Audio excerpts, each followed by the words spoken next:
Just waiting for people to come in. And while the people come in, I will say hello.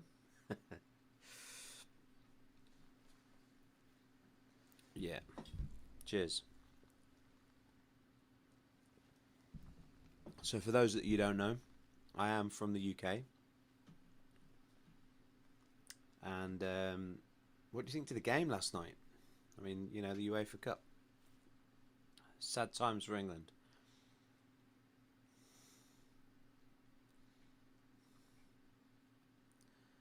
Sad times. Right.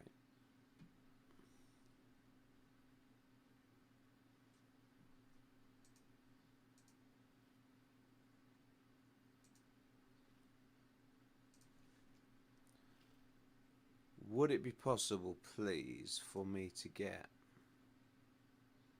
um, hey, here we go, Rocky. Hit like everyone. 143 subs and growing. Thanks, mate. It's only just taken time to get you guys through, so now I can see that people are on. And yeah, while this is good, we've got a special guest today. He'll be arriving any minute, and yeah, he's practically my brother. We grew up together from school. We had lots of laughs. You know, we've done all the things that lads do when you're kids and all the rest of it. And yeah, he's a really good mate. And he said, Tony, can I come over on Monday? And I'm never going to turn the guy down. And he said, I'll come Monday after work around about 5. Now, those of that you don't know is that at 5 o'clock on Rocky Outcrops group, and I'm sure that everyone who's viewing now knows who Rocky is. And if you don't, then look at the bottom and in the description, and there's a link to his Discord, or certainly to his channel where there's a link to his Discord. And on there we do a live chat where I do tutorials on how to look at the charts and different things to look out for, exit and entry points in your trades. And yeah, it's kind of collaborated with that, so he'll be in any moment. But for the time being, I will bring up what I can see, and that is the charts. So here we've got Bitcoin. I want to take a look at Bitcoin USD. I'd like to take a look at GME. You can see that I've got GameStop's website here up on Google. And yeah, lots of things to look forward to. Yeah, you know, I woke up today feeling really down and really depressed, and I'm like, oh, it's just too much. I can't be doing this. I can't be doing this. And yeah, I've been on this doing this YouTube thing for probably about 5 weeks now, and I got a real big increase of viewers. It went from like 30 to 60 really quickly, and then from 60 to 120 really quickly, and now it's just kind of tapering off. And I haven't had any more subscribers in the last I don't know, 3-4 days. And I woke up this morning feeling really depressed. And I woke up the other morning and I looked and I got loads more subscribers. So I've spoken to one of my other friends on the Discord. He goes by the name of Bad Mama Jamma, and he said, you know, like when you look at the charts, it was a really good point that he made actually. When you look at the charts, you could have an asset, let's say Bitcoin for example, because I know Bitcoin quite well. With Bitcoin, it can go up, but on the way up, it always has these little retracers. Well, it's a little bit like that with your channel, right? So I've got loads of subscribers coming in, and then it tapers off, and I don't get any, and I wake up depressed. And then I'm going to have a load more subscribers, and then I'm going to get really depressed. Then I'm going to have loads more subscribers and be happy, and then I'm going to be depressed. And this morning I woke up here really depressed. So I took some happy pills that the doctor gives me for when I get really bad. And yeah, the happy pills have made me, you know, kind of get on the chat and get going and all the rest of it. So yeah, here we are. Expecting my mate to turn up any minute. The door's open. So who have we got here? So Rocky Outcrop has very kindly come up. Sale $200, lol. Is that what's that? GME. Wow, just below. That's good. That's good. Good to buy in. Oppenheimer. Thank you very much. He's liked. Dan Kobar. Yo Tony. Hey Tony and Rocky too, says Mike. Bad Mama Jamma always says let's go. So yeah, the hype. Audio's only coming out of my right speaker bud. Really? Okay. Okay.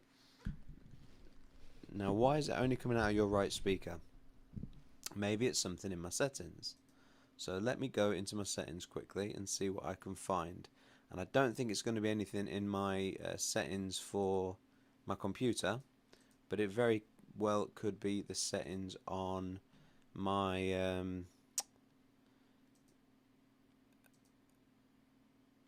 streaming. Hang on a sec. Audio. Let's have a look. Channels, stereo. That might not be helpful.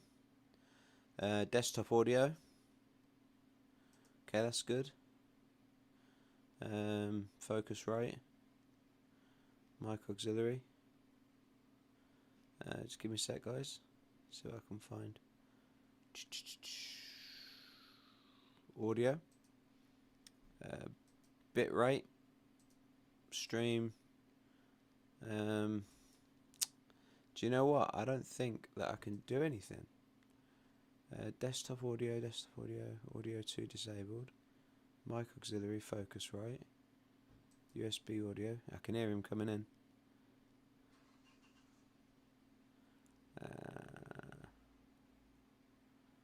Mic audio.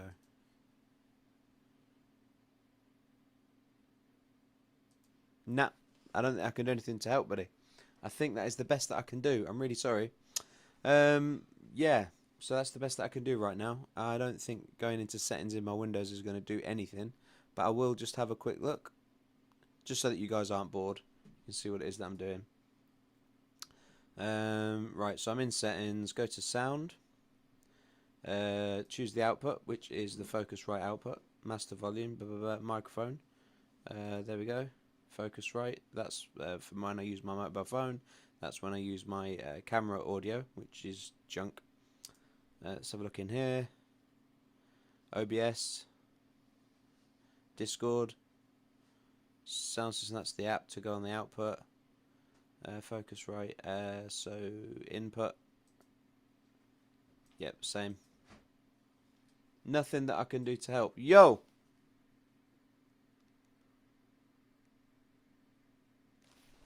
Is that you, Gav? Is that you, Gavin? How you doing, man? Beer in the fridge. Oh, that's good. I've already introduced you, buddy, so everyone's all excited, ready to meet my brother from another mother. He's like, yeah, right, okay. Okay, so let me get the chat up. Sorry about that, guys. I don't know why it's only coming out my left speaker. I've done everything that I can. So what we got? Concurrent viewers, playbacks 15. So there's 15 of you that have gone back to the beginning to look through. I can hear ya. Looking fresh, Tony. Thanks, Rocky. Kim Ribbons, I can hear you fine, Tony. Okay, thank you, Kim. I don't know why you could only hear me from one channel, guys. So, okay, apologies for that. But we'll do what we can for today. So, without further ado, let me just get onto the Discord. And then you can see, those of you that aren't on it, what it is that we do here. So these are the other people that I'm a part of. I've got Atari here, Hi-Fi Finance. I've got my own channel, which I don't use very often because I want everyone to come to Rocky, really. And I've got the Influence. Right, okay. So in here, if you go down and go down to tutorial requests, people in here put in there what it is that they want to learn. Chap here turned around, he says he wants to understand about Fibonacci's and how you can transpose Fibonacci retracements to a logarithmic or a log scale on the charts. So that's one thing that we ended up doing, and I said jump in to the Leverland and I'll share you my screen, and that's what we did. We went through it all, and yeah, so that's what ends up happening. And this guy here, Primal Steph, he says, Rocky, I love your DMI. It's got has it cell flashes? Can you also do bi-flashes? And does it have different colors? So this is something that Rocky wanted to do. Okay, so this is something for Rocky, because this is Rocky's own DMI, and DMI is a tool that's free and available on what's it called? What's this called? What's it called, guys? First person to come up with the name of this trading view. First person to name trading view. I'll give you a little bit of Bitcoin. Oh, it's trading view. It's me. I'll give it to myself.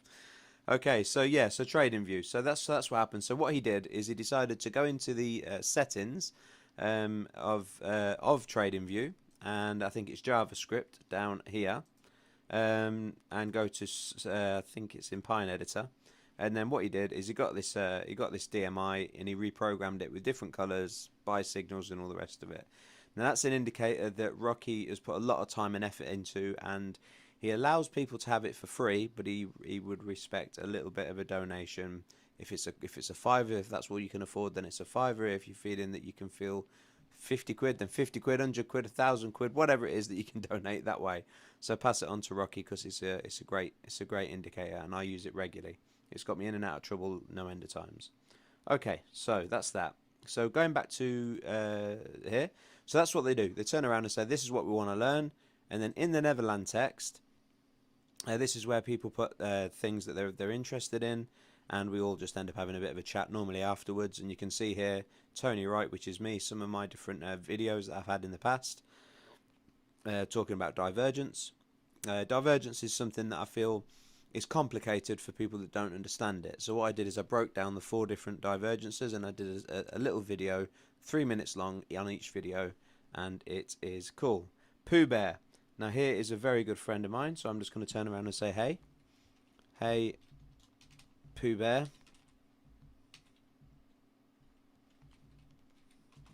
So that he knows that I'm on. And then what happens is you go onto the voice chat just here, and you got Moon Man Ed who can hear what it is that I'm saying, but you probably can't hear what I'm saying now because my microphone would have gone over to him. So I'm going to have to leave that for now. I guess just then you didn't hear me because the microphone would have gone over there. I'm not sure. Okay, so that's it. Are you coming in, buddy? Yeah. Yeah, come on in. Now budge over, scoot on over a little bit. I don't know if the world's ready for 2 gingers. 2 gingers that are drinking whilst online.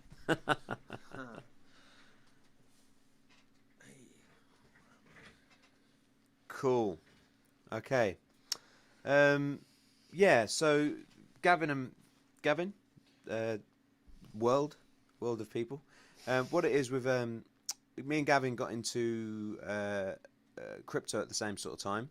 I decided that I wanted to learn to trade it, and Gavin decided that you wanted to hodl it, really, didn't you? You wanted to sort of. Yeah, that's right. That was a matter of time thing, really. Just spent a couple of years looking at it and buying little bits and trying to get involved. And the best way for me to do it, working full time, working at least 40 hours a week every week, was to just gradually put little bits of money in when I saw it was a good time to do it, or when I thought it was, and just let it build up over time. Yeah. So yeah, it was a matter of time thing. That's it. I didn't want to put the time in to learn to trade as I was working so much. So that's why I invested.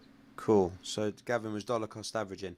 So here we've got some people. This is the live chat, Gavin, as people are on and talking. All right. So here we got I think Rockyoutcrop. I've spoken to you about him before, haven't I? Yeah, he's good. Yeah. So looking fresh to say. Anyway, he comes down here, says cheers, very much appreciated. Just because I was talking about his DMI. Grace, another chap who really follows me and supports every time I come on. He said that style of video with the drawing was creative and might be a niche for you. You know the I really like that. Actually. The doodles. Yeah. Yeah, that's good. Yeah. Grace said, "Good to meet you, bro." Talking about you. Thanks for being here. Hello, Grace. Cool. And then Rocky also said, "Great to meet you, bro." Hello, friends. So. Hello, Rocky. Yeah. Nice name, by the way. Nice. Yeah. Gavin. He won't like it, but he's yeah. Anyway, he's a champion boxer, aren't you, buddy? He was. He's retired now. We're all retired, aren't we? Almost. Yeah, we're getting there. So we need some Bitcoin, isn't it? Yeah. So what was it? East Midlands? Midlands. Oops, sorry. Light welterweight. Midlands light welterweight champion, and he held the belt. He held the belt, and he's still got the belt at home. So yeah, a boxer by trade, and then also a bricklayer, and also a Bitcoin hodler. Yeah, legend. So that's Gavin. Yeah. So anyway, it's a little bit difficult, friends, because we've got a sound issue because we're going to try and pick up both of us. So I'm going to turn the volume up as high as I can without it clipping, but it's not going to be very pleasant for you guys. But so that we can get Gavin involved in the chat as well, I'm going to leave the microphone in the middle there so that if he wants to pop in, he can. Okay, so Gavin, what ended up happening is obviously we've been trading Bitcoin for quite some time. Yep. And different cryptocurrencies, and you're aware of what I hold, being my best friend. Um, Rocky and his brother got into a stock called GME, which is. Do you remember we had Game where you go to put extra games in and things like that and whatever on the drapery. Well, in America and pretty much all over the world now, they're getting bigger. This company called GameStop, which is an American stock. GameStop. That's the one that was stopped trading. Very good. A few months back, there was big fluctuations, so the regulators got involved and stopped it. Right. Cool. Yeah. So what ended up happening is that there was a Reddit group that all got together. Just a load of people from Reddit got together, and whenever the bots, the Autobots, Transformers, whenever the Autobots or the hedge funds turned around and shorted GameStop, they'd buy it. Yes. Or when they bought it, they'd short it. Sorry, guys. Yeah. So it ended up getting really, really messy. So if we bring up GameStop now on the charts, and guys, please feel free. I'll keep coming to the chat. If you guys have got any information on GameStop, please bring it up and let us know where. If there's anything that I'm saying wrong to Gavin, then let me know, because Gavin wasn't aware that we'd be talking about any of this. He was just helplessly coming along. Just pop by to say hello. Yeah. So and so you got loads of gaps in the charts where the like here you got a lot of activity. yeah, a lot of volatility, and but the GameStop community is so strong. What they're doing is they're turning around and saying, no, we're not having it. F you, hedge funds, and F you, Reddit group. We're going to hold on to the stocks, and we're just going to hold on to them. So if the prices of the stock go down, we're going to hold on to them. Yeah, if the this prices is a big go up, turn-up. This is changing the way things are working, or it's different to how it's supposed to work. absolutely, So people aren't making money that would normally make money. because we're all holding GME, which is the acronym for it. We're all holding it, and we won't let it go. So when we look at the charts now, because obviously the technical analysis does work, and anybody that says that it doesn't, they're just nonsense that just have got no idea about anything. It's a bit of a strong word. Strong word, what nonsense? Yeah. Anyway, so I plotted out the charts here. This was a couple of days. What day is it now? I'm losing my days. Is it Monday now? So on Thursday, I did this sort of like this triangle, and I said that using sort of my fibs and all of the indicators, I kind of said that this would be the high period. This is where we'd end up bouncing off, and this is where we could come down as low as. And we have come down as low as this, which is great news, because it means that my lows were right. So this would have been a great buying opportunity. And I was saying that if you reach this point here, you might want to just turn around. And if you are going to trade, and it isn't financial advice, because I don't want anybody coming back to me saying you told me to do this, but I was saying that on the short term here would be a good time to cut sort of either sell or just come out or just look at turning around and not buying. If you've been paid a paycheck and maybe you want to put a bit of money into GameStop, just wait until we go above it and bounce back on it before you buy, because it's possible, very possible, that we could end up coming down here, and we did. And today we've come down into the triangle. And I also said that as this kind of forms, there's nothing wrong with kind of changing your triangle to kind of suit where it was going, because we'd only got like two candles at the time. Where your triangle comes. I mean, it's very, very possible that we end up coming down here like this. It could just go on for ages. But for now, I was just going from where I felt that it was going to go, and that's kind of where I said so that we would be trading within this triangle, and then end up getting a breakout, and this is where I saw it. So that's it. That's pretty much. Let's get back to these charts here. So what we got? So we got can hear you fine, Tony. Cool. That's cool that you're bringing on a mate, says Rocky. Cheers, man. Very much appreciated. That style of video, yeah, we did that. I enjoyed them. Great to meet you, bro. Thanks for being here. Great to meet you, bro, says Rocky. Hello, friends, says Josie. Is that Josie? Is that Josie Alf? I'm not even going to try and say your name. Jose? Yeah. Jose, because I'm thinking like... Could be Hispanic Jose. Yeah. Yeah. Because you looks think of... like it, Jose Alfredo. If you're thinking of... This guy. yeah. If you're thinking of the Gracies, you speak of Hoyce. Yeah, anyway. Okay. Close, isn't it? Spanish. Yeah. Andy Goodlad, he's in bed upstairs because he works nights. So, yeah, Andy says, hello, guys. Grace says, right on, man. Kim says, great to meet you, Gavin. Legend, that's great. Hello, friends. Kame is a real good guy. He always comes in and says hello and sort of gives me a little bit of support too. So I like Kame. I like everybody on here. I like literally everybody on here is a great supporter of mine. So that's really, really beautiful. So over here, Gavin, on this chart here. In fact, if I bring it over to you guys, then the people will be able to see it, because basically everybody who's watching us now can only see this monitor, and we've got all the other monitors going in that one up there as well. But the only monitor they can see is this one here. So yeah, what we've got is 9 concurrent viewers, 2 chat rate, 22 playbacks. So we've got some people have said, okay, this looks cool. I'm going to go straight back to the beginning. So they won't see this for another 5 or 10 minutes yet. And the average watch time is 5 minutes 39 seconds. So most people are sticking with us. So yeah, that's it. And then what I can do, because I'm clever, is I can shrink us down. So I grab hold of that and shrink us right down so that we're little midget guys, because they don't want to see our ginger mugs. No, I'm a monkey from work, so yes, so like I said, as I normally do right now. mate, we kill it. It's the ginger. We kill it. Right. So yeah. So this is basically what I was saying with GME and where we can go. And oopsie daisy, I want to undo that. I didn't want to move that. So Peter Hewer, who's another gentleman sort of supports both Rocky and myself, was saying that his line is down here as where we can potentially come down to if we end up forming one of these W patterns, which I've spoken to you about before. This pattern came up and we thought that it potentially might be a cup and handle, which is where it kind of comes, well, probably more here would be a cup and handle, but it seems to be going on for quite some time. So I would almost say that the idea of it being a cup and handle now almost is kind of out the window. It's not really likely in my big handle. Yeah, in my own humble opinion. So what we've got then potentially is a W pattern happening, and there's 59 days. I know because I did it the other day. 59 days from here to here. So if we measure 59 days from here to here, it takes us to the 31st of August 2021.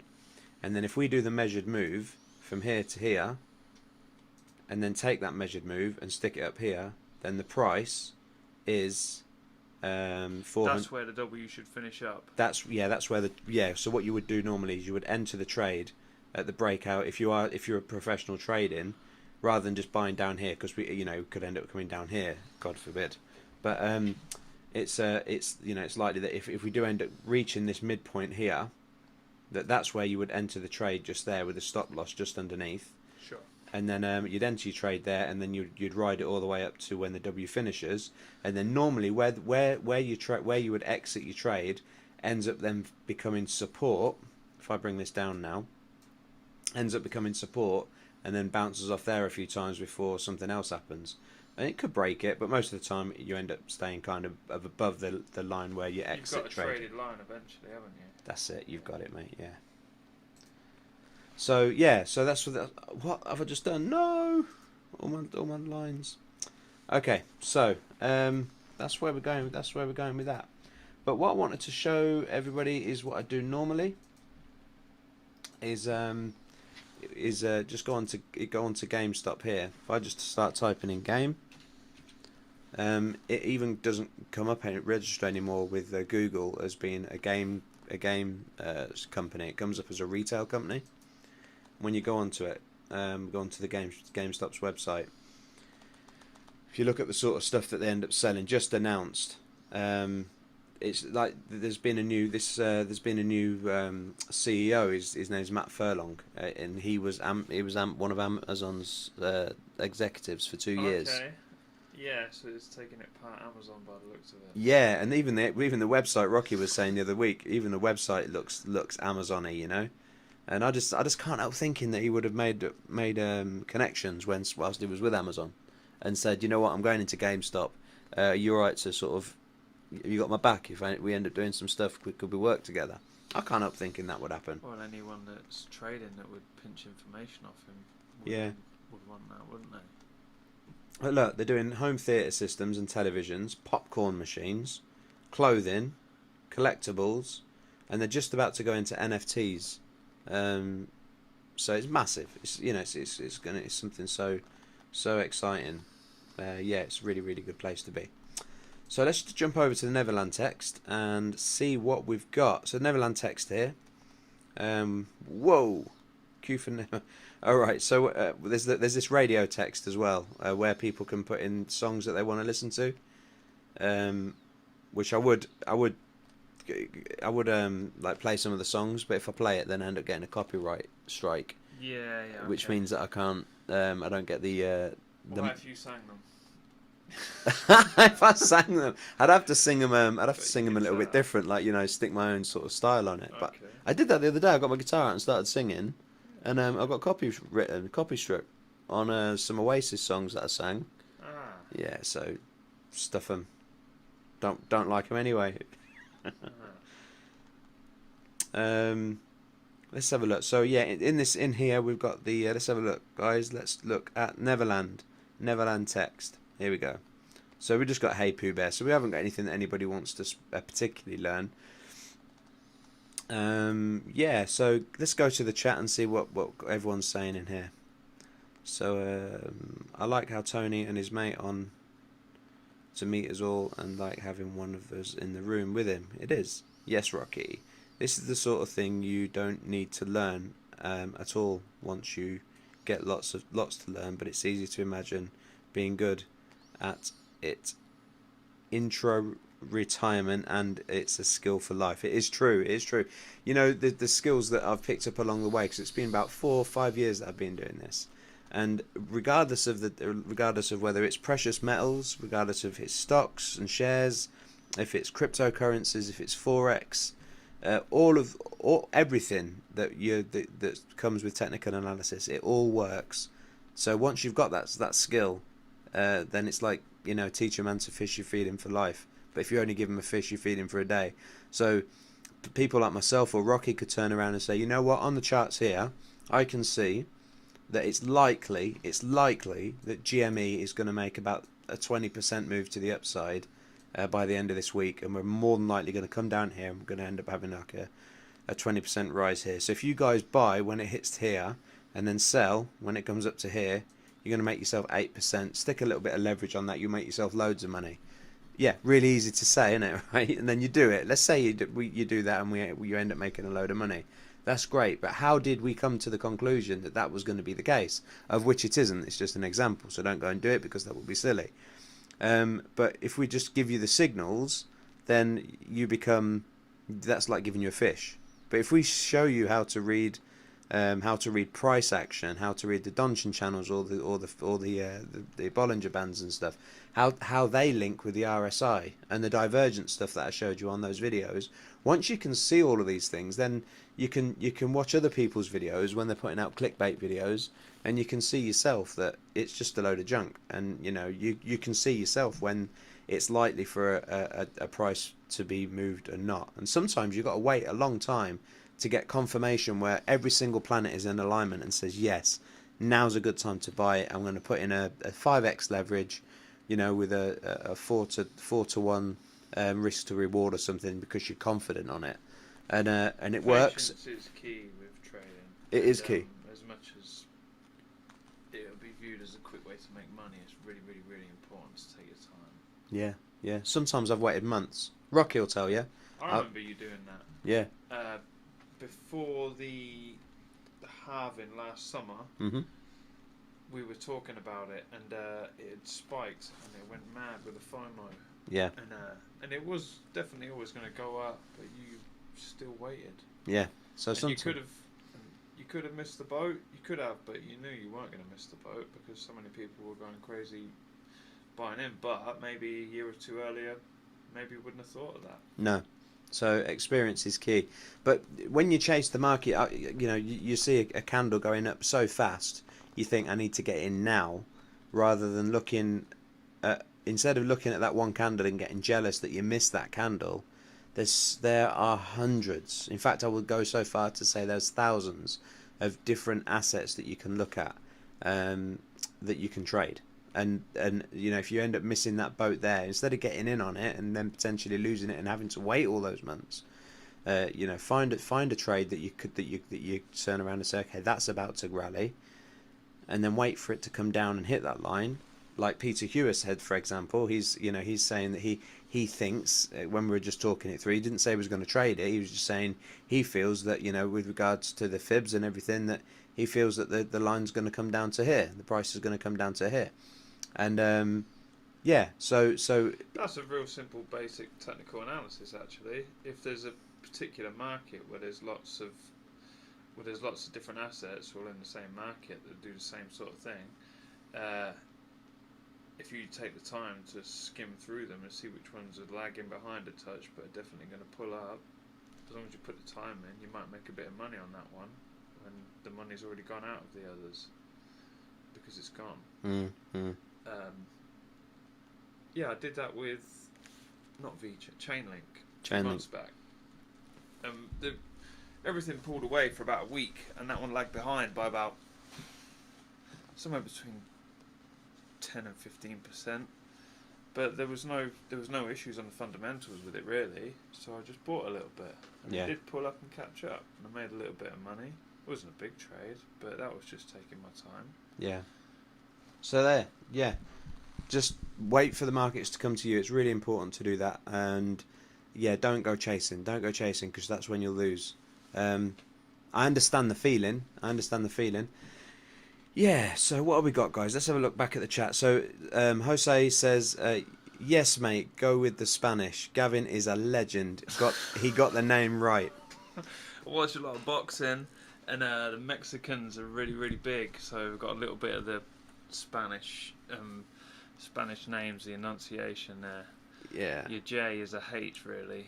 Yeah. You write it wrong, or we pronounce it wrong. I don't know which. But I got it. Good man. So Jose, Gavin is a legend, got it right. And then Kame says, "I'm surprised to see you up and about, Tony, given the ludicrous display last night." I don't know what he means ludicrous. I think he was going on about the football, because I was just turning around and saying it's more like an MMA match. When the Italy guy turned around and grabbed the guy's collar and said, "Nope, you ain't going nowhere," and kind of grabbed him and pulled him back. Now, I would definitely have watched the whole match if it was MMA and it had gone to penalties and extra time, MMA style, because I couldn't watch it. Yeah, I mean, how would that work? MMA style penalties? I don't know. It's kind of the opponent would have to stand there with his hands up like this, while you just turn around and stand on your right foot and go bang, and see if you can sort of parry it out of the way or something. Somebody with some money could dream something up like that. Hope they will. Coolio. All right, guys. So listen, there's 9 viewers on here, right? And you're all my friends, and I love you all to bits. What do you want me to talk about? Because there's loads we can chat about. There's loads of stuff. What we got? Phil says, "Sup at Tony and everyone. I made it, and I'm dropping a like." That's a really good point, guys. Don't forget to press the like button, because we're all here and we all we all love each other and we're all good friends. But press the like button if you haven't done that already. So here we go. So did you do the Bitcoin TA yet? No, I haven't. I'm saving the best till last, because obviously this is Bitcoin is ultimately my passion, and GME is something that I'm learning as I go, and I'm being taught a lot by the likes of you guys, really, the likes of the guys in the chat, just watching YouTube videos, looking at different guys that are into GME and all the rest of it, and what the tight squeeze was all about. And so learning about it, and I actually really believe in GME. I've got GME and I've got AMC, and the GME I've got a little bit of money in, like I've made a bit, and AMC I'm losing out on at the minute. I'm not in any profit. I'm in a loss at the moment. Excuse me. And most of the GME community just dollar cost averaging trying to accumulate as much of it as they can? Well, some of them are, mate. Some of them ended up buying. Let me show you. So at the minute we're on the 4 hour, but if I go to the daily, everything will start making a little bit more sense. If I just get rid of the fibs as well, hey, I'll tell you what some of you guys can do if you can help me. I've got a hide button here where I can hide. If I press hide now, it's going to hide those fibs, right? How do I get those fibs back? Because they're still there because they're only on hide, and I can't right click and go unhide because there isn't a button that says unhide. Yeah, reset chart. Nope, that didn't work yet. It looks like it's gone onto log. Yeah, how do I get them fibs back after you've done a hide? Yeah, let me know. Check on the right of your screen, says Phil. On the right on it. Okay, I'm on the right. What, down here? Alerts, news, data window. Nope. Data window. Hot lists, calendar, my ideas. Oh, that's something that I posted on. Public charts. Don't know what that is. Nope, not interested in that. Bell. Notifications, ideas stream. Order panel. That just brings that up and down. DOM. Oh, they must be. That's cool. I don't know what that is. They look like orders from the New York Stock Exchange. That's pretty cool. I didn't know that was there. Alright, cool. We learn every day. I don't know where it is. Move your camera. Why? Okay. We can move the camera. Do you want to see Gavin or me? Who's the pretty boy? Who's the pretty boy?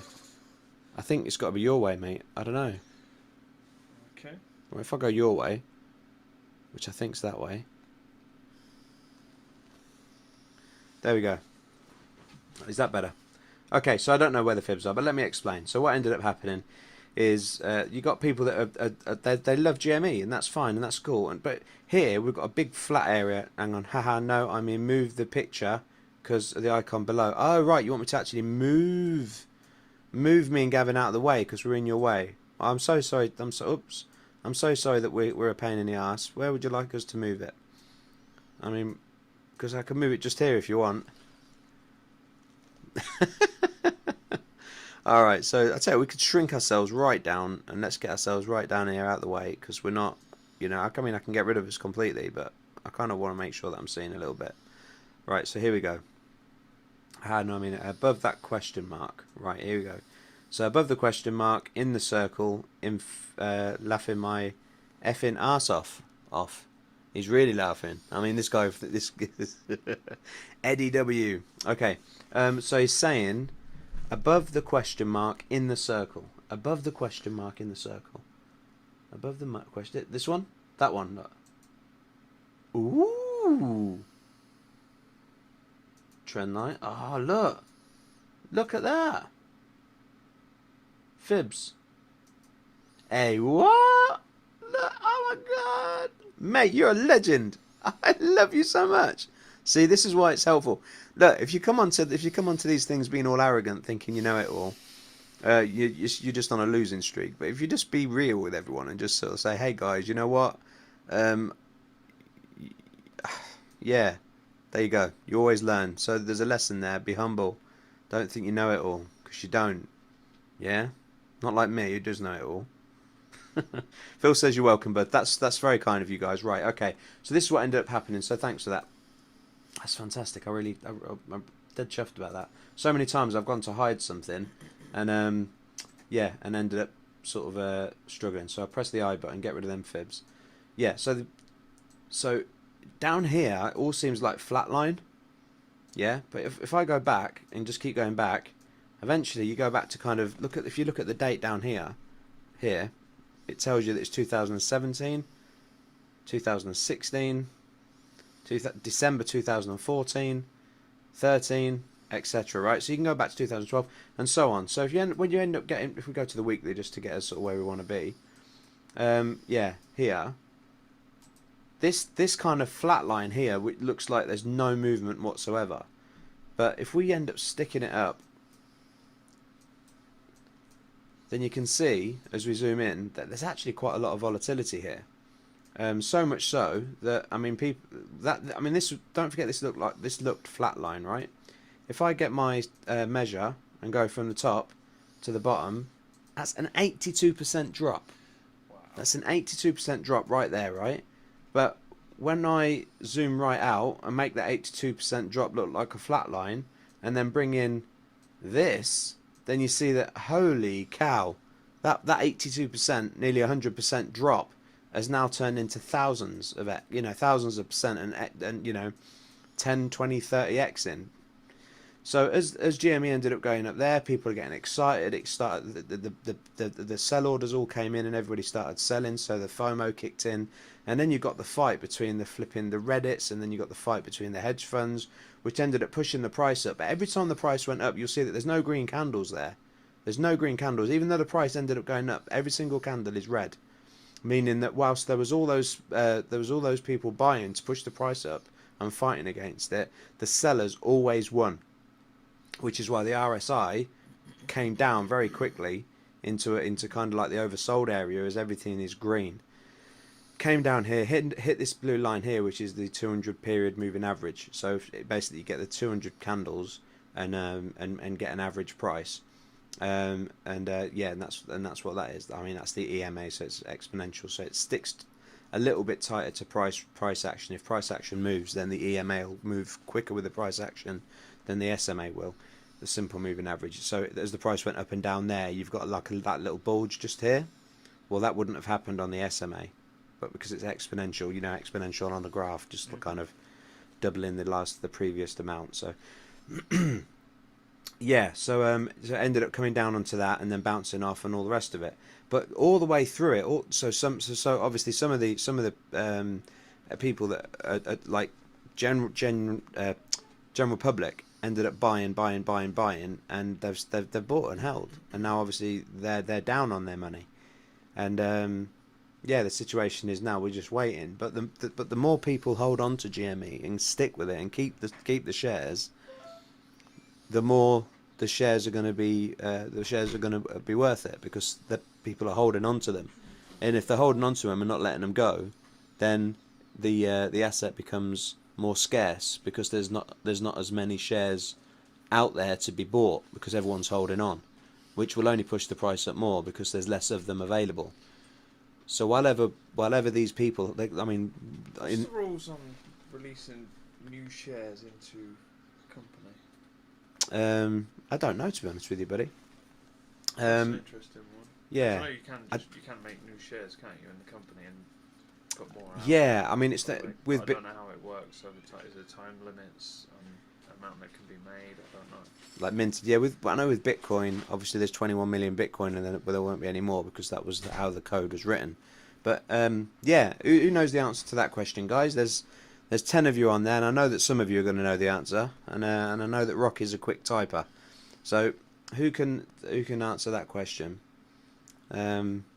What's the situation with regards to GME being able to print off, if you like, a load of shares and turn around and let other people have them? Is there a finite amount of shares that there'll never be any more, or can the shares be divided and decimalized, and 100 becomes 1,000, or 1,000,000 becomes 10 million, etc.? There's got to be regulation around it. Yeah. Because it caused mayhem as always. Yeah, I mean, they're regulated. I don't know what they are. Yeah. For them to be on the stock exchange, they need to be regulated. Yeah. Right, here we go. See, we've got Eddie that turned around and says they can do a share offering, but it has to be voted by the shareholders. Okay, that makes sense, yeah. Of course. Hey, Tony, your audio got messed up again. They can do... sorry, buddy. They can also do a stock split, but also needs to be voted on. You can do a split. Yeah, okay. So there we go. So it can be split, but you need to then all the shareholders. Does that mean that I need to be? Am I a shareholder because I own some shares? Does that mean that I can say no, and that becomes part of a vote, or do you need to have a certain amount of shares, like over 30% or something? Because I wouldn't imagine someone like myself who's only got, so many shares in it. It's not like I've got hundreds of thousands of pounds in it, or dollars. Yes, you can say no. Matthew says I can. So if I turn around and say no, and then they say, who are you? I'll say, well, Matthew says that I can say no. And then they're going to have to listen. because Matthew said so. And then I'll send you round. And then I'll get my gi on and they'll go round. And then I'll just rip my gi off. Come on, Anne! Like the old days. Yeah, okay.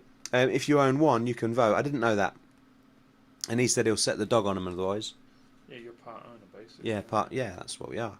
Cool, thanks for that, guys. Well, that's the answer to the question. Start banging some doors, Tone. There we go. Cool. Okay, that's interesting. So, the idea is the more we hold and hodl and have diamond hands and hold on to those stocks, the more scarce they become, and obviously the price will then go up because people don't want to sell them. Therefore, people offer more money for them, and then the order book, which is what I was looking at here, the order book will just end up going up because people won't be wanting to sell them. They'll all be red because people, they'll all be green. Sorry, because people will be offering money to buy them, but there'll be no reds, pushing the price up. Cool. Okay. What an intelligent CEO would do, though, is make sure he owns more than 50% of the stock, and he'll win every single vote he puts out. Yeah, well, Matt Furlong's just had 16.5 billion. No, 16.5. Yeah, 16.5 billion dollars. Is that right, guys? Is it 16? Matt Furlong shares. There you go. It's that one there. I saw it. There you go. So you got, yeah. So it's 16.5 million. Billion. What dick? 16.5 million. So he ended up getting that many shares. Because and that ended up happening in June, right? So we were saying like a week ago on the live stream that if he doesn't do much with the company and lets the company fall a little bit with regards to its value, if he's going to get 16.5 million, if he's going to get $16.5 million of shares, and the share price goes down, it means that he gets more shares, and then once he's got more shares, then he can push the share price up, Yes. which means he ends up getting richer, right? So now he's got the shares, which only happened a couple of weeks ago. He can now start doing stuff with GME, which will end up bringing GameStop up the way on a hype. And which is why I'm saying like all this sort of stuff that GME are doing now, it's just incredible. They're literally doing everything, and they're about to bring out NFTs as well. So anything that they've been involved in can now be stuck on as a token, whether it's a picture or a video, and then sold on the market as a Ethereum backed token, and be sold for hundreds of thousands of pounds. So yeah, all that's going to push the share price up, which means we are going to the moon. And one of the things that we do as patterns in trading, like W patterns, head and shoulder patterns, is they're all apes, meaning they're a bit thick. All of us we're all a bit dumb. We're all like apes. Yep. So because we're thick, what we do is even when the price goes down, we don't sell. We just keep hold of them. So that's where the idea comes from about us all being apes. So we all like our bananas, right? Because we're all dumb enough to hold, even if the price ends up going down. Apparently, this is where the name comes from. And an inverse banana looks like a crescent moon, which means the rocket, which looks like a phallic symbol. But if I kind of color it in, Okay. and then kind of do this kind of funk here like that, and do like. Then the rocket is going to the moon, and the bananas are just going to get sucked up like a vortex, and then on the moon you got this kind of gorilla dude who wants his banana. Do you know what I mean? Yeah, I think I know what you mean. Yeah. Yeah, and that can be you if you want. You can be one of the gorillas. Yeah, there we go. And that's it. That is it in a nutshell. Now I've got to delete all that now, guys. Yeah, so that's the situation with GME. But let's get on to doing some technical analysis and start learning some stuff and whereabouts we're going with things.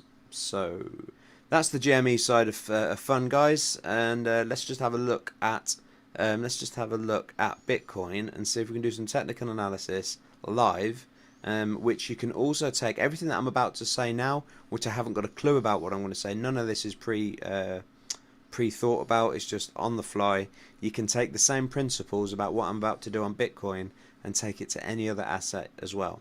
So I'm not going to trade anything right now, but I'm just going to talk as if I was going to take a trade to let you guys know what I would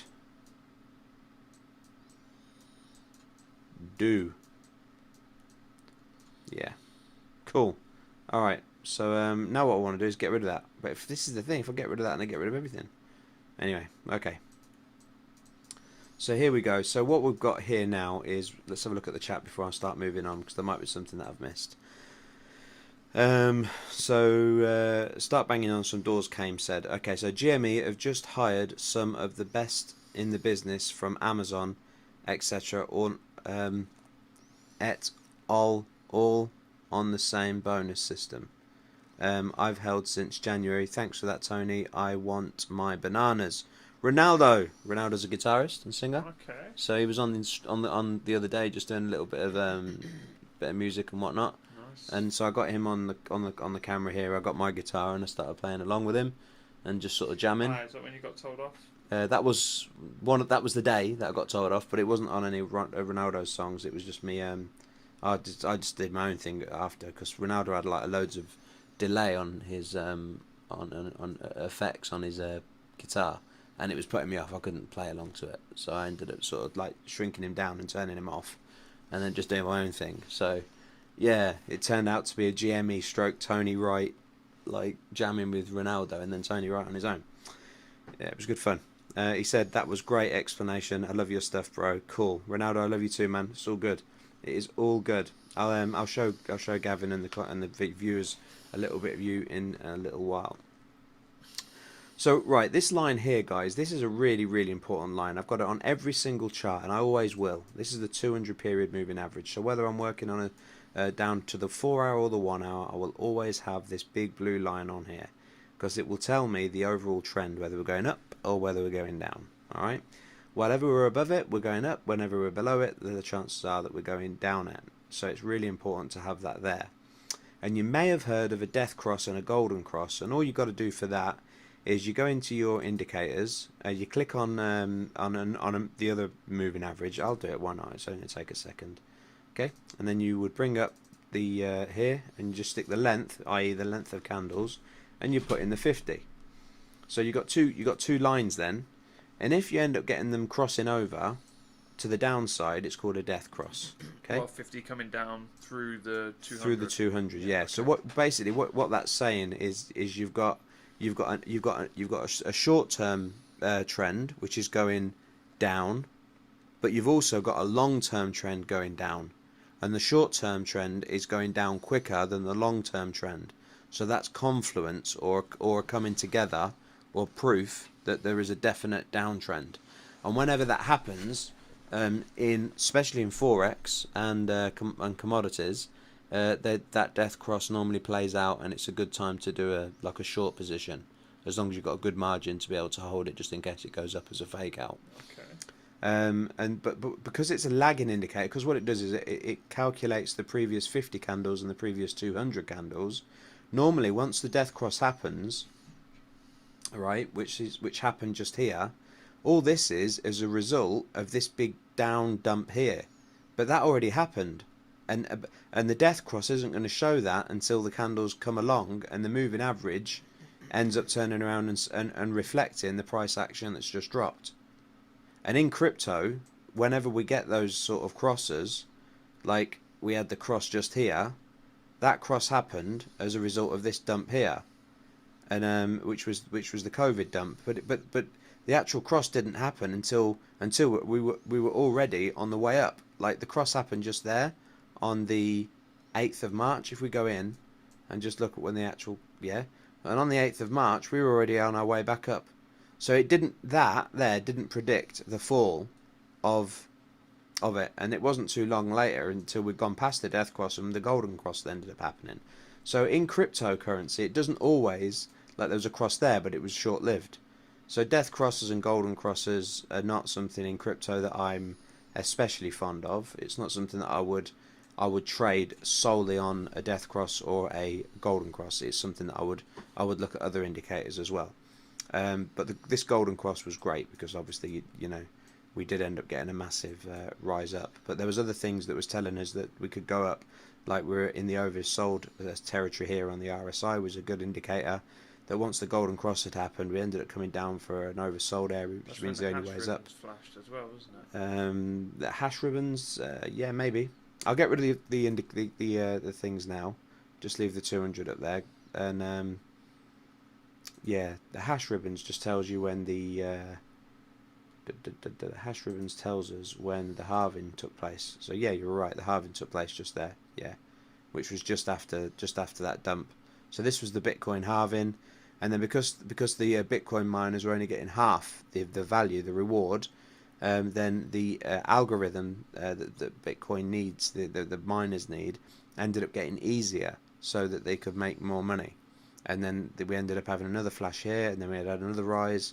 But the buy signal, which is pretty much guaranteed that Bitcoin price is going to rise, normally happens after a capitulation period of red.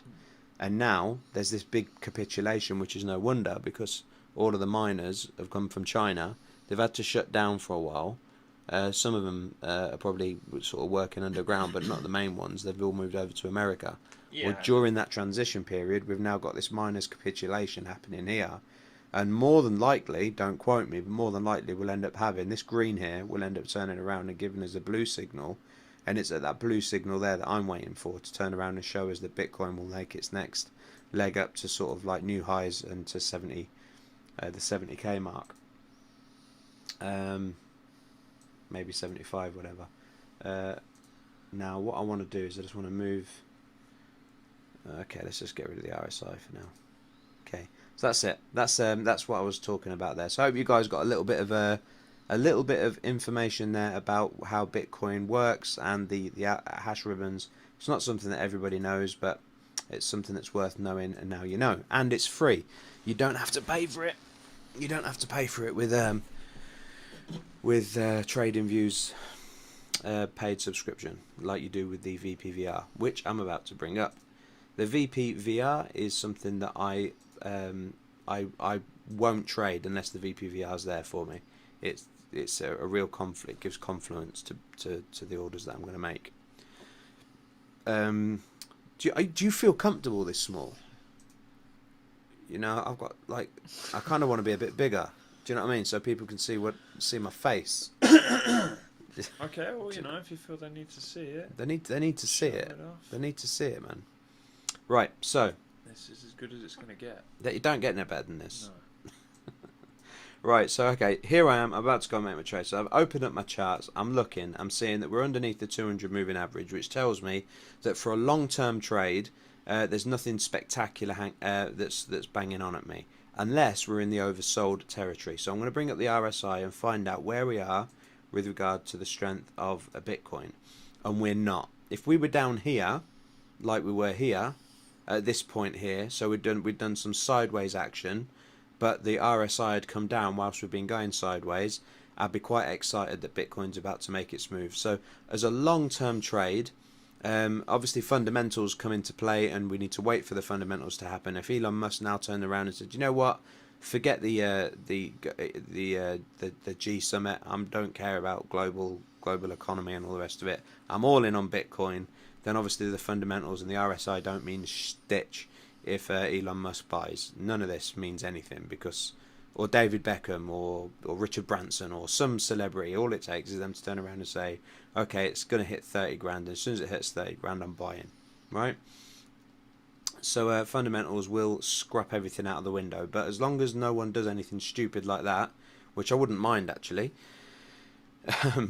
yeah, Bitcoin isn't making any moves that I can see right just yet. This could have been seen as a head and shoulders pattern, but it didn't play out. It's continued here.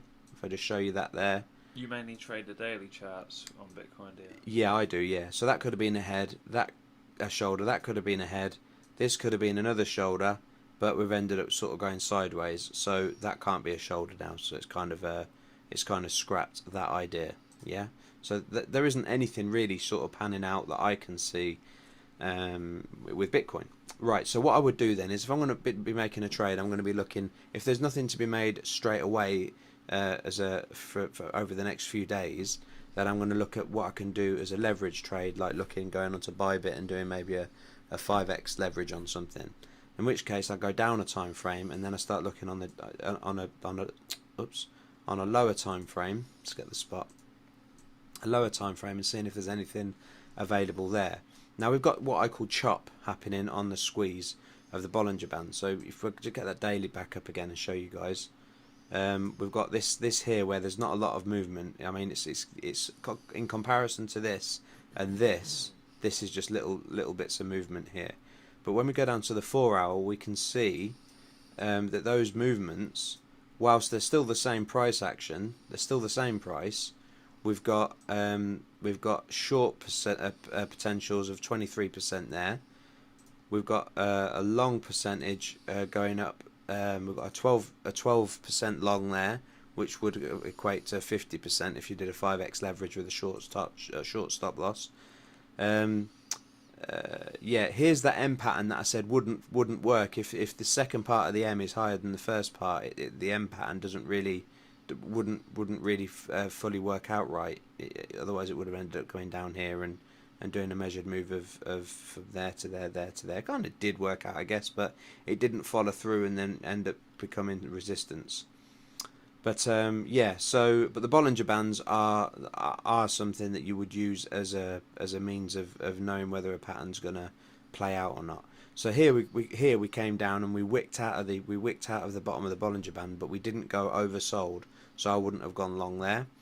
So for me, I'm looking at places like this where we're going to an overbought and the price ended up going out of the Bollinger Band. Even if it wicks just out of the Bollinger Band a little bit, and we go into we close in an oversold area, then that for me is a real strong signal that we're about to go down, and you can do a short. On top of that, what's the if we bring up some of the sort of the VPVR, is it saying that volume of trading is dipping down? Yes, it does. So we don't have many people trading there to kind of stop it from going anywhere, but we've got a lot of people trading in this area, so this is a great place to sort of buy and sell. So all of this here is all chop, where we can look for buyers and sells. So that would have been a good area, but we're not finding anything with regards to any major moves. We've got a downtrend there where we're sticking above the, again, this is not the 200-day moving average anymore because we're looking on the 4 hour. So this is the 200 period moving average on a 4 hourly chart. Yeah, so if we're looking at the bull movement, let's say we're going on a downwards trend, then we're looking at the bears. This is going down. What we've got here, we've got a little bit of we've got what we've got there. What we've got going on there? Not a lot really. What's that saying there? Just what I'm doing is I'm hovering my line and it's changing the price just here. So if I put the line just there, then it tells me that it's 62.42, and this one here has a high of 59. So it's going down as the price is going down. So we haven't got anything there.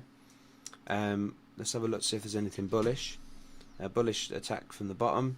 So have we got anything bullish there? So we've got the price. Let's just have a look. So we've got the price going from there to there. So the price is going down. And let's have a look just here. The price is going from there to there, which isn't good. So yeah, it's not that great. Yeah, it's just not powerful enough for anything to be good. So there's no real trading area there for me. Others might turn around and say that there's a little bit of a potential hidden bullish a potential bullish divergence there, like maybe a turnaround happening just there, but it's not enough for me. So let's go down to the hourly and see where we would go here. Now this is coming out of my comfort zone here. I don't like scalping on the hourly because you can get caught out quite easily. And the VPVR, I don't even use the VPVR when we come down to this level because it just moves so fast. The VPVR, you see it moving in front of your very eyes as people change their orders, because price dictates price. So whatever the price is at the time, is where people feel that's where the value of Bitcoin is. It's forget fundamentals, forget round numbers like 50 grand or 45 grand or whatever. It's just, what does the chart look like in this term here? So this is where emotions get involved, and whenever emotions get involved, that's when the Fibonacci kind of comes into its own there, that you can turn around and use. So here is where I would be looking for a turnaround if we end up hitting the 786 just here. If we can hit the 786 whilst coming down into this oversold zone, and it looks like it is, to be fair. If this candle here now, what we got? We've got 10 minutes that this candle has just been opened. If this candle turns red and we end up bouncing off the 78.6, then there's a potential for us to do a long from there to there, which is a 2% move. But if you end up sticking a 5x leverage on there, then you got, you know, Yeah. you got You've got some. to search for it today, haven't you? Yeah, but again, I wouldn't put the move in there thinking, well, I'm going to put it in now. I've got some money. I'm going to stick it in now. What I'll do is I put my buy order in just there, on a contract for difference or a leverage trade, and that's how I would use it if I was going to do it. But I don't do it, and I wouldn't advise that other people do it, because it's just you just don't know. But there's other people that would advise it and then turn around and teach it. It's just not something I do, because my money is too valuable to me. I'm not a gambler, and I trade. So I look for the bigger picture. I look for big rallies like this, and if there isn't one on Bitcoin right now, then I'll go to one that is. Like I would go to say here. This is a good one for the minute that's doing quite well. Is Luna. Got good solid back in. We ended up coming down here, where we ended up into the oversold territory here. We ended up bouncing off the sold. We came out and wicked, and then we've just done this, where we've just kept on going up. So that would have been a great place to go long and buy, and just keep waiting until we end up hitting a Fibonacci level of some significance, and that would be the all-time highs. So if we bring up the fibs and turn around and kind of do that, then this pocket here is kind of like the turnaround pocket. It's called the golden pocket. Once the price hits that, you normally get a turnaround. Sometimes it'll break through and become support. Sometimes we end up getting a turnaround, and it's turned around. So you got the 50% mark there, but here's that 200 period moving average again. So you know, if I was going to trade, I'd probably wait for it to come down here, put a little bit in, maybe 30% of my 2 or 3%, you know, and then put the rest in if it ends up hitting the 200 week moving average, period moving average, sorry, and then go up there. So yeah, so I mean, there's loads, isn't there? There's loads that you can trade. Rolls Royce is one that I made some money on just recently. I've been naughty with Rolls Royce, really. I've shorted it and I've longed it. I put a long in there, and as soon as it hit the SMA, I did a short. It came down here, and then I came out around about here, because I was looking at this previous candle as being the place where it would stop. So I came out here, and when it hit the bottom here, I've ended up going long, and now I'm going to turn around and take it out here. So I've just been like doing this naughty one with Rolls Royce, and I like Rolls Royce, so I shouldn't really short them because I'm a supporter. But at the end of the day, it's not them that I'm ripping off; it's the exchanges. So yeah, that's how I would trade. That's it. That's just me trading. If I was here without being on camera, Gav, that's what I would do. So these guys here are getting my little gems about what I would do. We've got 38 people playing back, which is pretty cool. And we've got 9 concurrent viewers. So yeah, thanks for sticking with us, guys. Thanks for sticking with us. Let's have a look in the Neverland chat and see what Rocky Outcrop is doing. If you haven't seen these videos, go and see them, because they're really good, and they really explain a lot. So Neverland text Pooh Bear. He's just saying hello. I hope you're coming to see me, mate, and you're here and you're one of my 9 concurrent viewers. That's it. You could be a viewer yourself, Gav. You could get on your phone and view yourself. And then we'd have 10 concurrent viewers then. Narcissistic. Are you viewing yourself? I'm not viewing myself. Well, I guess I am, because I can see myself on the camera. But I don't know whether I count as a concurrent viewer or not. It's double viewing. That is cheating. Cheating the system. Well, isn't that what they were doing with the GME and the Reddit group? Cool. Guys, listen. Right, the last person that put a message on here was Ronaldo, who's awesome. Sweet, just keep doing your thing. I am here to learn. Any questions, guys? any questions on technical analysis, or if it's not questions on technical analysis that you've got, have you got anything decent that you can bring to the table with regard to GME, something that you can teach me that I can then help other people to understand about what's going on? Have you guys got any fundamental things that you've learnt about GME, about what they're doing, or dates for releases of NFTs, etc., that you can bring to the table? Because I'm going to be closing down in about 15 minutes. It's 6:15 now. Started at 5, so I'll leave it for another 15 minutes and have a chat with you guys. 15-minute chart. Phil says 15-minute chart divergence. Bitcoin USD. Okay. You know about bullish divergence? I guess you would be. Okay, here we go on the 15-minute chart. See, you can keep going down. You can keep going down, and it just becomes nuts. It's crazy.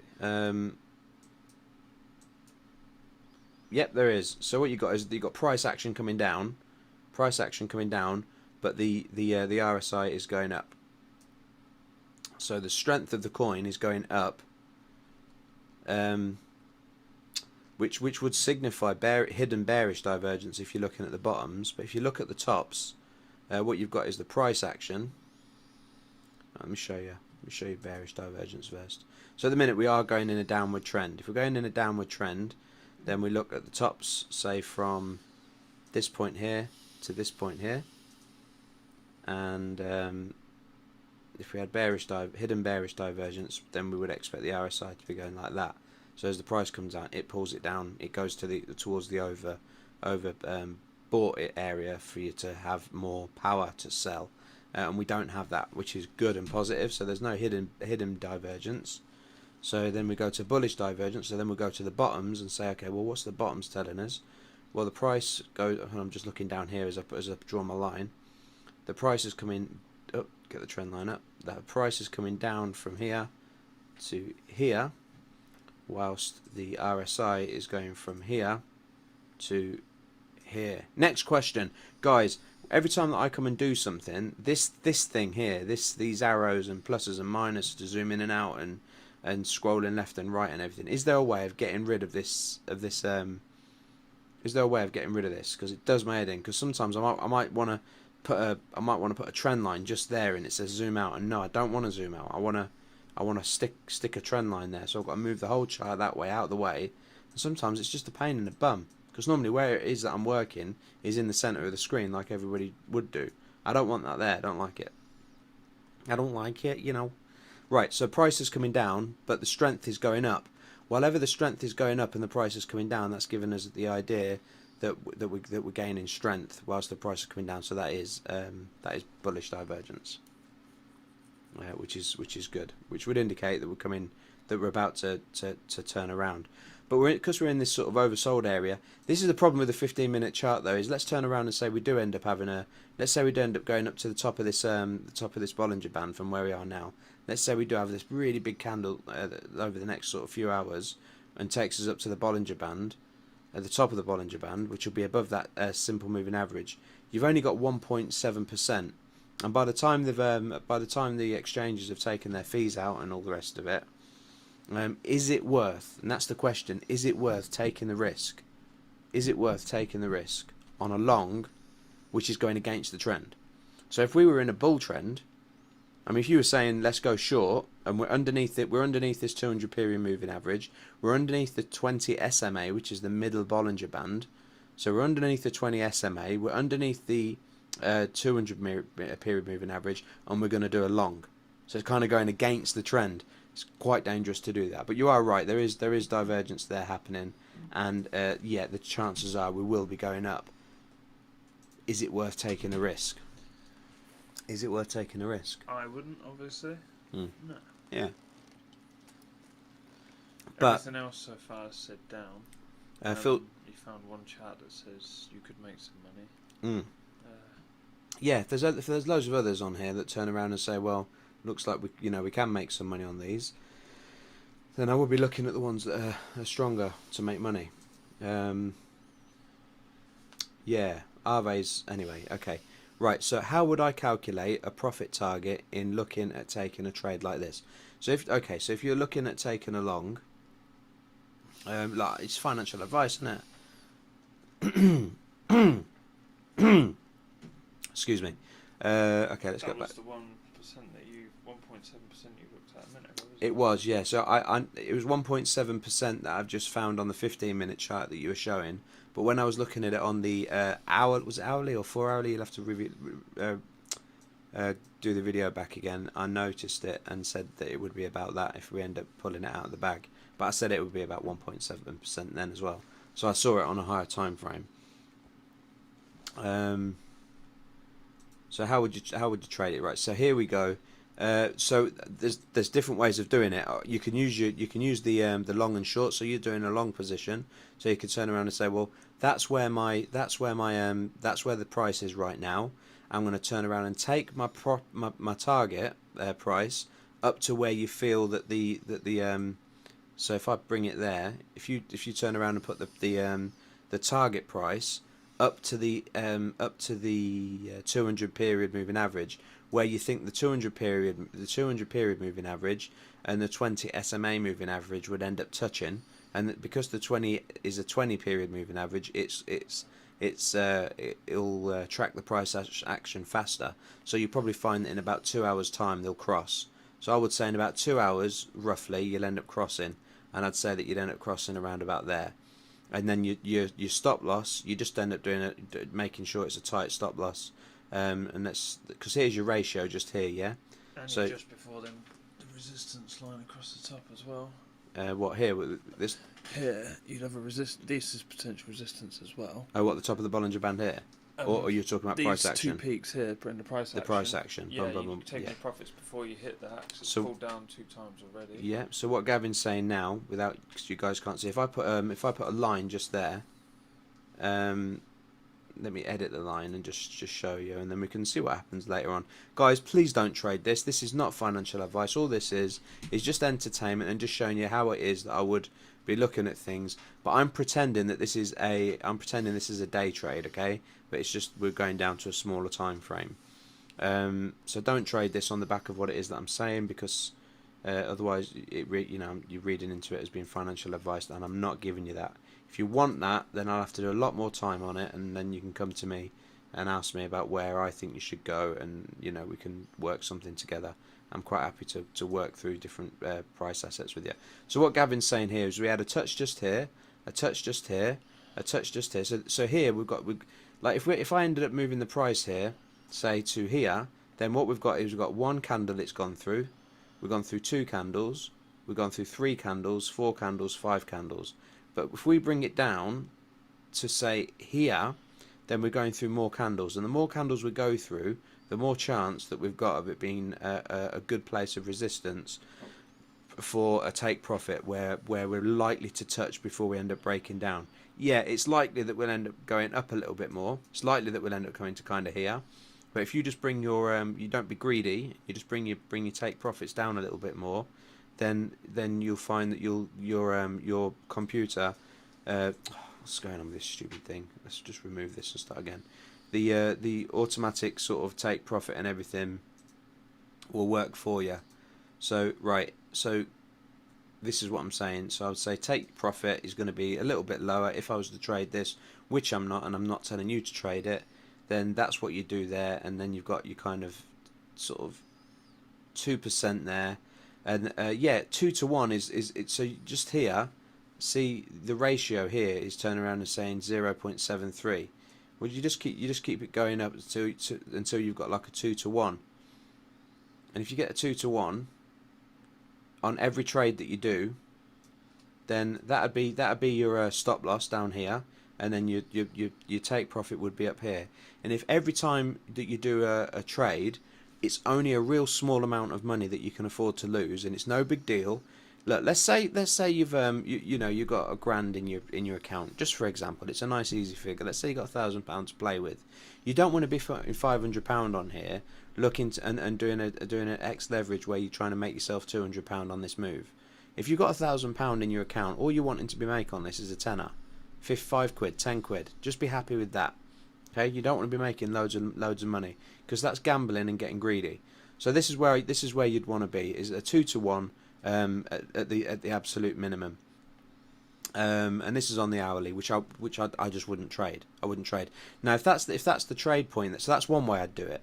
And then when you come out to the daily, and then you sort of come and you kind of look at the whole trade setup, in kind of what's the word I'm looking for? In contrast, then you can't even see your trade. You can't even see what it is that you've done. If you hover over it, it comes up, but it's so small that you have to really zoom in order for you to see that in actual fact it's just the day candle. You know, it's like it's possible that today's candle will come down here, yeah, and you know you'll find kind of support just here, hopefully, but yeah, this is where you'd say, okay, I want to let the price come to me, and put you wouldn't put it in there. You kind of put it in around here, but you have got some support there. So I don't know. It's a difficult one. But either way, you're only talking what's that? 1/3% from there to there? No, it's 2/3, 2/3%. So it's not a lot. It's no big deal. Whether you get in now or get in 2/3 time, you're in, and then you turn around and take your profit there. But that's just scalping the candle of the day, and the day is almost over. So unless you want to be up all night, then what you should have been doing is getting in on this candle early on in the day when we came down to these lows, rid it up, got it down, shorten it, ridden it up, gone up, and then you'd make 10, 15 pound each way. So out that, you know, throughout the day you could have done that and made yourself 80 quid, 100 quid or something. Just trying to make 2% on a 3 or 4x leverage or something.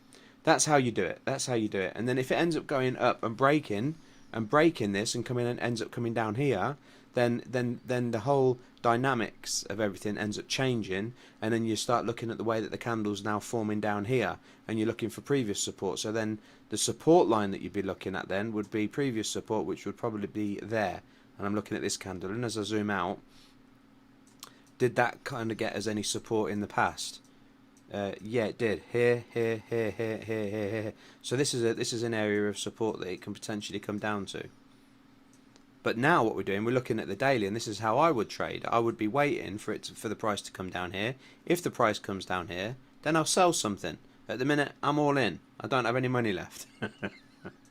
So I'd have to sell a motorbike or a car or something, or a van, or I don't know, I have to sell something. Which reminds me, I'll sell you some money for your van. Yeah. So yeah, that's what you got to do.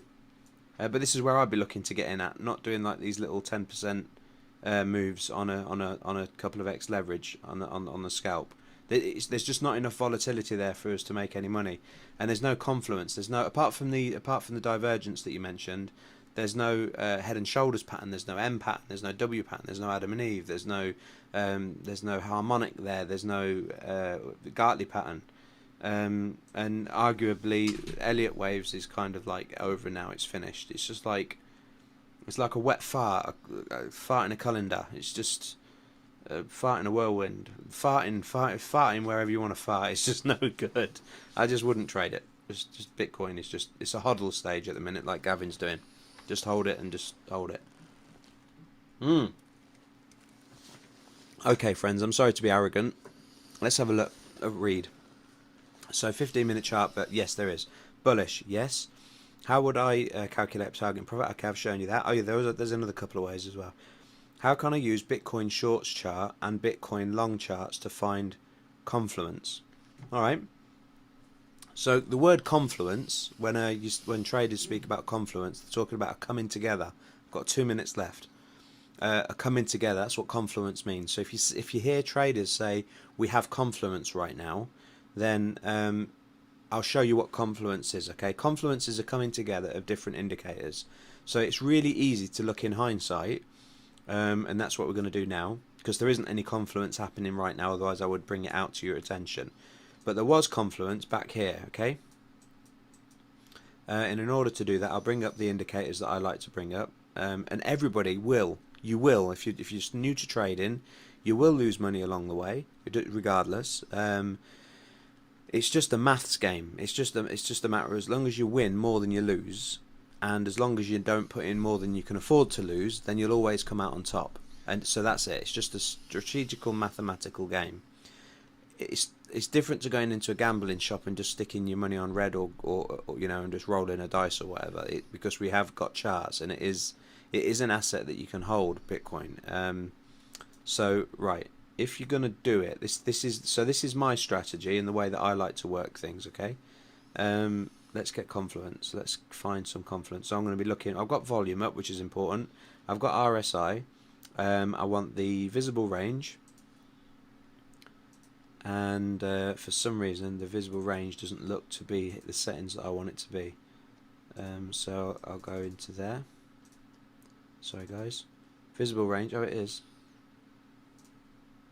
Yeah, that's fine. Okay. So right. So this is what I'm looking for. If I'm gonna do a long trade, and I'm looking for confluence now. This is big. Obviously, okay. This is the COVID dump, right? So that's fine.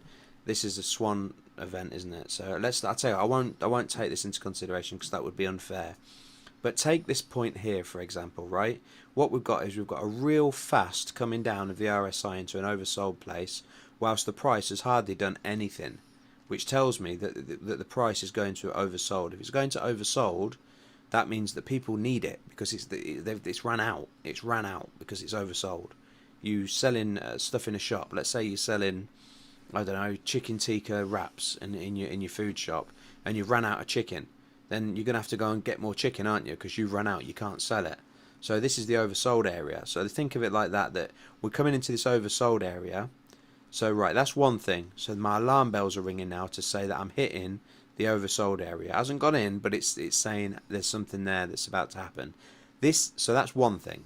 The second thing is the fact that the RSI has come down so fast, whilst the price has been going up. Okay, which tells me that, hang on a minute, and we're above the 20 SMA, which tells me that we're in a bullish trend. So we're bullish. The price is going up whilst the RSI is going down. That's hidden bullish divergence. So now we've got bullish divergence turning around saying that we're going to have a continuation of the trend going up here. Trend going up. So here, if I bring that, like, let's get the visible range to be something that's more realistic. Right, the point of control, the POC. So if you double click on the VPVR, you've got something called the point of control, the POC. If you take that line off, if you look just here, as I click it on and off. In fact, let me just make it a bit more visible for you. Point of control. Let's change it to a line, and let's change it to real hard, and let's change it to pink. Right, so you can see it. So the point of control, this pink line, this is the point where you've got the most control on trading view, right? And yeah, so here you've got the point of control. Now at the point here where we came down into an oversold area, we ended up coming down and touching the point of control at the same time where you're coming down to an oversold position. So I was fairly certain that Bitcoin wouldn't come below this point here. It wouldn't come below this point here. So that's confluence there. So we've got bullish divergence happening just here where we're coming to an oversold position.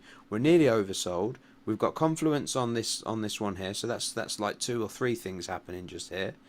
Then you bring up the that we'll take off the Bollinger Bands now because you can see that we're outside. If I zoom in a little bit here, you can see that we've peaked outside the Bollinger Bands, which is another idea of confluence. And then we'll go and get the Ichimoku cloud. We'll bring him in and get rid of the Bollinger Bands for a minute so that we can see the Ichimoku cloud. And what the Ichimoku cloud is it tells us when a buy situation is going to happen. It's when price action and the Kijun and the Tankan are above the line, which was just here. So the price was going up. So here we haven't got confluence right now with regards to Bitcoin going up, but we do have confluence just here as we've got hidden bullish divergence coming up here, right? That the price is going to continue. And as the RSI goes down and down and down, and we're going up. This is all hidden continuation. It's all hidden bullish divergence, saying that the price is going to continue, right? So this is the main point here where I would be entering the trade. Possibly here a little bit. I've been putting a small percentage in, but here's where you've got confluence. We've got the Bollinger Bands, we've got the oversold, we've got the RSI. We've got the point of control turning around and saying we're going long here, We've got volume starting to increase as we're going up. Volume's going up. So everything's telling us that we are now in an official bull trend. We're above the 20 SMA. We're above the 200 MA, sorry, above the 20 SMA of the Bollinger Band, and we're just going to keep bouncing off of this cloud as we go up. That is confluence, and that tells me that we can then make the trade. At what point then do we exit? Well, as we're going up and we've got this continuation of the bullish divergence, the bullish divergence happened here, then we went down more, then we went down more, and then we went down more. But on this one, on this low here, where we're going down, we ended up making a higher low. So we ended up with this one. I did this in my video. This one, but this one here, sorry, not that one. This one here was a lower. This one was a lower high. So you're going higher with these lows. These bottoms are getting higher as the bottoms are getting lower on the RSI. But when you get to here, it bucked against the trend. It went against it, which tells me now that there's a problem. What else can we look for? Well, as the price was going up, the strength of the tops was going down, showing us that, hang on a minute, there's actually bearish divergence about to take place. And it was at that point there where we bucked against the trend of the hidden continuation, hidden bullish divergence, that the bearish divergence ended up turning around and saying, okay, now we're going to turn around. So it would have been at this point here that you take your profit and just let this now do its crap, it's rubbish stuff, and let it do whatever it wants to do. Yeah, Okay. you've got lots of time to read that as well. Yeah. So While you're trading that, you've got plenty of time to get that right. yeah, there's a lot here to turn around and say, here's where you enter, here's where you exit. Let Bitcoin do its thing. Let Elon Musk and all them like do their thing, and wait for it to then come against the cloud again. And when you've got the key June under the Tankan and we're above the cloud, that's when you can go back in and wait up for the next rally up just there. So you got a lot of confluence, and that was what we were looking for, confluence, and it's all there. It's all there for us to see, confluence. So that's it, guys. Let's have a look at the chat, see what's happening. We've got 9 people viewing, so thanks very much. For those of you that have only just come in, this is Gavin, who's a mate of mine from school.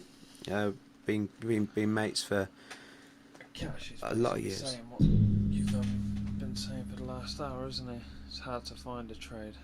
Yeah, hey Tony, any coin that's tradable right now? Everything on my list looks like trying to catch a falling knife. Yeah. So with all of the indicators to use for confluence, do you check the Bitcoin shorts and Bitcoin longs too? In answer to your question, I personally, and it's just this is how many balls have you got? You know, how much balls have you got? If you're really ballsy and you want to take a more of a gamble, then yeah, by all means, do a long in a downtrend. But for me, if we're like here, for example, we're in an uptrend. It wasn't just me. There was other people, which I won't mention any names, that when it came to here, we saw that we're in the oversold and it was starting to come down. We took our profits and we waited until it got back down here, and we ended up getting below the medium line. We just went back in just in case, and it just turned out that we ended up going back up again. And when it came above the line again, we came back out around about here and waited, and we got back in here. So we did end up doing a short in a long period, but it was only because this was so easy to trade. It was like giving babies candy to babies. It was just so easy to trade. But generally speaking, I would never do a short in a long trend. I just wouldn't. Likewise, now we're underneath this 20 SMA. I wouldn't do a long in a downward trend. At the minute, we are categorically in a bear trend now, and we have been for the last, well, since we ended up coming below the 20 SMA in May.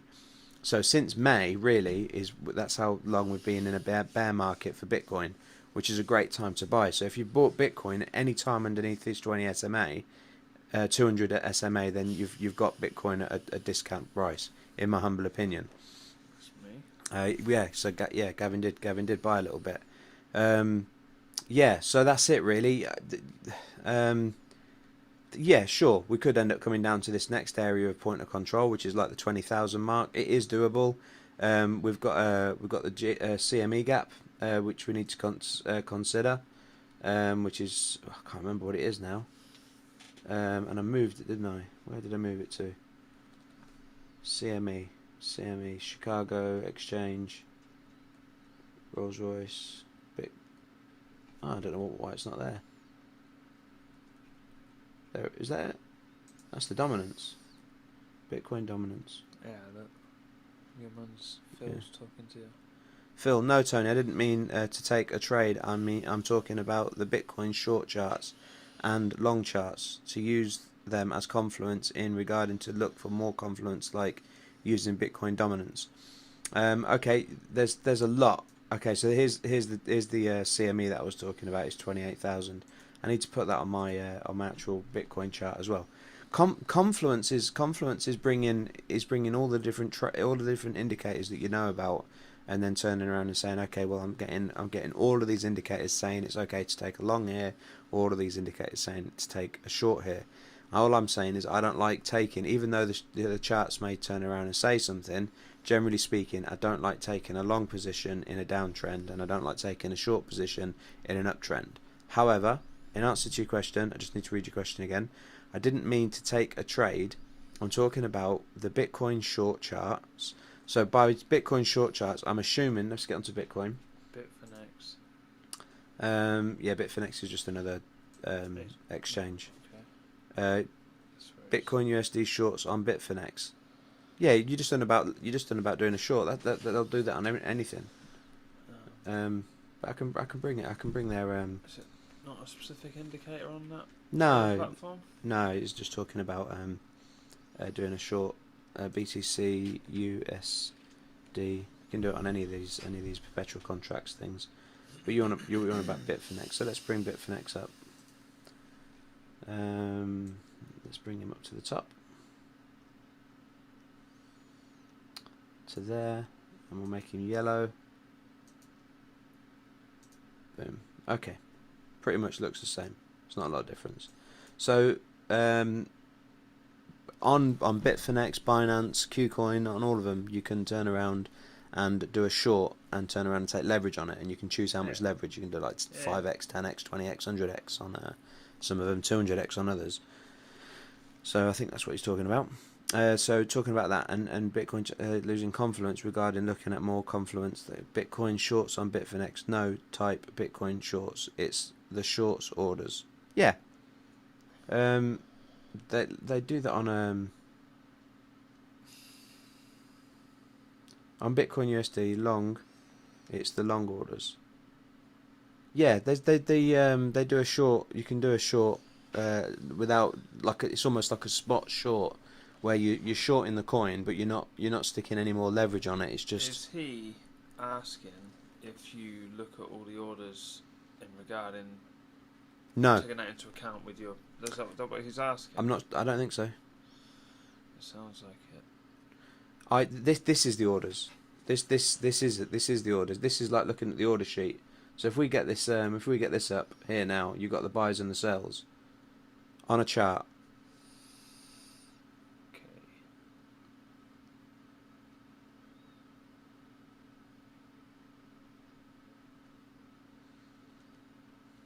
It's a chart. I haven't heard of it. Phil, I don't know. I don't know what it is you mean. I am not sure at all. I'm not sure. So clearly you don't mean this, do you? You don't mean doing a short sell here, and changing your order to your risk to reward order. So you don't mean that. I'm not going to bring up my Binance account. Just search for a chart and type in, and it will pop up. What, into Google? I think I might know what you're talking about, actually. Are you talking about here? Yes, that was on there, wasn't it? Are you talking about this?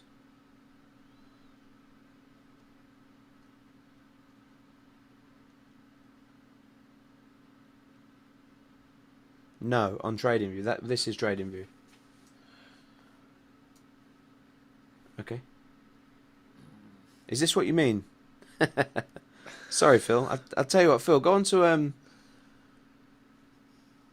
Tell you what, Phil, go on to. Are you happy to talk? Nope, it's an actual chart. Looks like Bitcoin USD. Okay, I tell you what. Go on to.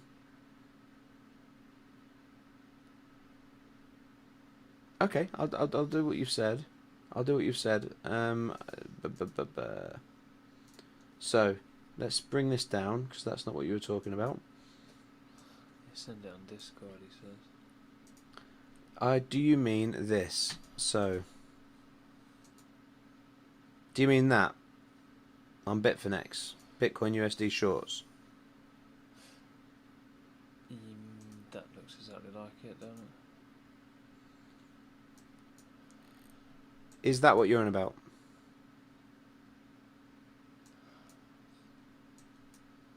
Yes, yes, yes. That's it. Okay, all right. No, no, I don't. Educated guess.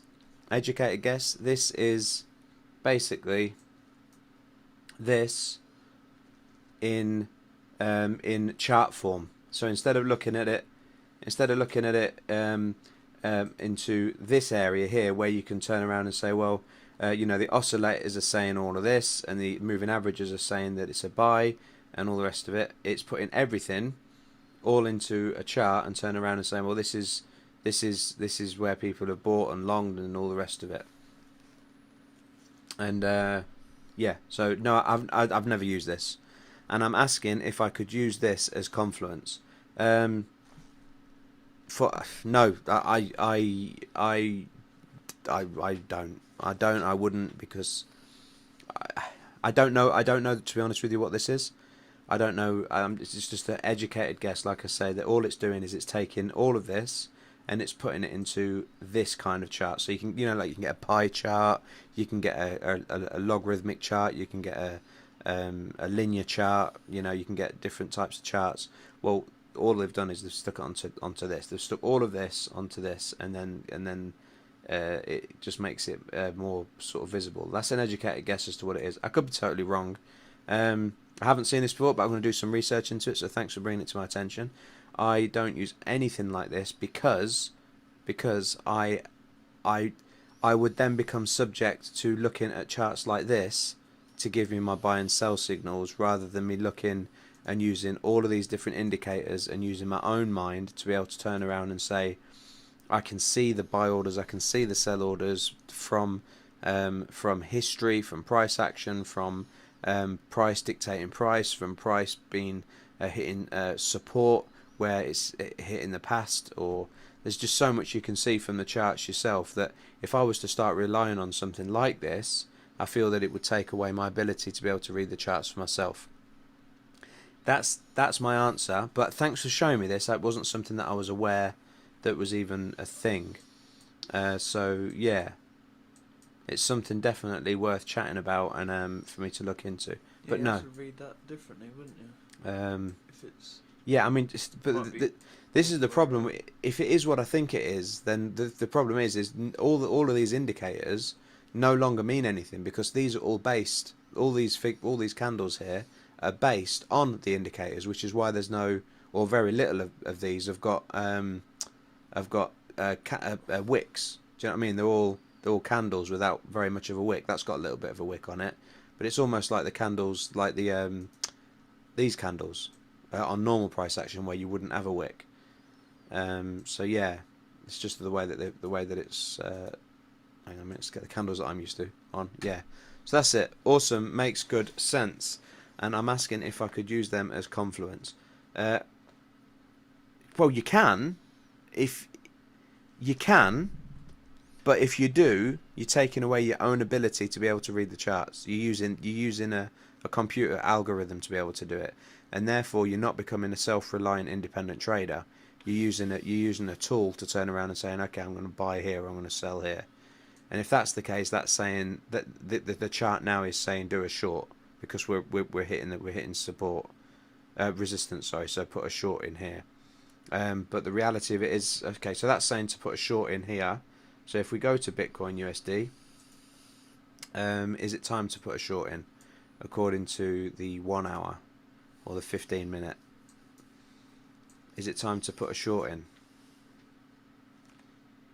No, I wouldn't say that it is. I'd say if anything, it's a time to buy long, because we're hitting the previous line of support. So if anything, it's time to put a long position in. But like I said, putting a long position when you're in a downtrend, you kind of going against the trend. You need a lot more confluence than just previous price action. So that's me. That's the conversation. Concurrent viewers have now gone down to 6, where everyone's turned around and said, "Nope, I'm going to go and get some food." And me and you're going to go get some beers, right? That's right. Cool. Guys, thank you ever so much for sticking around, everybody. It's been nice of you to sort of all join in and have a listen. And yeah, I hope that some of what I've said has made sense.